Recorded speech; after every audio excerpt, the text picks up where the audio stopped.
Tout à fait Vincent, ici à Neuville-en-Ferrin, 120 salariés autour de moi travaillent à fabriquer des canapés de A à Z. C'est tellement rare aujourd'hui, tout se fait sur place. Regardez par exemple, vous voyez on a la mousse qui est stockée ici, qui va donner tout le moelleux à votre canapé. Les armatures en bois sont fabriquées ici, les tissus sont là, donc vous avez de la couture, vous avez de la menuiserie, vous avez de la découpe. La force de cette entreprise, c'est que tous les salariés ici, eh bien, ils sont polyvalents, à l'image de Damien. Damien, ça fait 17 ans qu'il travaille ici, et là il a une étape, je crois, assez délicate.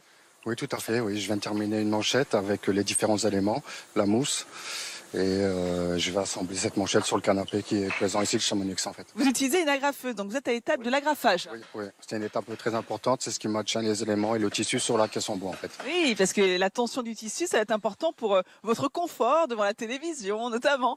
Alors expliquez-nous, est-ce qu'il y a des tissus qui sont justement plus compliqués que d'autres à travailler? Oui, effectivement, dans notre gamme, on a pas mal de tissus et le cuir tout particulièrement est très difficile parce que c'est un tissu qui se tend pas très bien. Donc à l'agrafage, oui, effectivement, c'est difficile. Ouais. Et au niveau des essences de bois, vous utilisez quoi pour nos futurs canapés?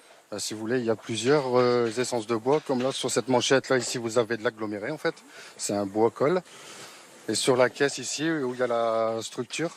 Vous avez une autre essence de bois? Ici vous voyez, c'est du hêtre, c'est un bois très dur. Donc pour l'agrafage, c'est un peu compliqué, mais bon, on y arrive, il n'y a pas de souci. Alors ici, on travaille de façon industrielle, on est sur de gros volumes, et pourtant, si vous regardez bien les canapés de chaque côté, mais ils sont tous différents. C'est la force de cette entreprise, c'est que finalement, on arrive à personnaliser nos canapés. Oui, c'est ça, effectivement. Il y en a pour tous les styles et tous les goûts, en fait. Donc il n'y a pas d'automatisme, il n'y a pas de routine dans le travail, parce que là, on vous a vu sur l'étape de l'agrafage, mais parfois vous êtes au niveau des housses, des caissons. Oui, c'est ça, effectivement. On récupère les caisses avec les mousses qui sont adaptées pour la caisse, et on vient fixer les mousses. Après, on agrafe le tissu sur la caisse pour la terminer, après à l'emballage pour le client qui soit satisfait. En tout, il faut combien d'étapes de fabrication pour faire un canapé? 5 étapes. 5 principales étapes. Et l'autre point fort de l'entreprise, c'est ce que je vous montrerai tout à l'heure, eh bien, c'est le respect de l'environnement. Tout est écolo ici, aussi bien dans les éléments utilisés que dans le process de fabrication. À tout à l'heure. Ils fabriquent des canapés tout en respectant l'environnement. Exactement Vincent, et tu vas comprendre comment, car leur point fort ici, pour cette entreprise qui est située à Neuville-en-Ferrin, eh bien c'est cette volonté d'être la plus respectueuse possible de notre planète, d'être la plus écologique possible. D'ailleurs, c'est le seul fabricant en France de canapés à avoir obtenu le label NF Environnement. On va en parler justement avec Eric, qui travaille ici depuis une quinzaine d'années, qui est directeur commercial. Bonjour Eric. Bonjour, bienvenue. Bienvenue, merci. Il a été difficile d'obtenir ce label? Ça a été long, effectivement, parce que c'est la remise en cause d'un processus industriel et donc de travailler sur les matières premières. On se posait beaucoup de questions à l'époque. L'écologie n'était pas encore d'actualité, mais d'où venaient nos bois? Est-ce que c'était bien issu de forêts gérées écologiquement? Alors justement, au niveau de la matière première, comment est-ce qu'elle est, en quoi elle est respectueuse de l'environnement, votre matière première?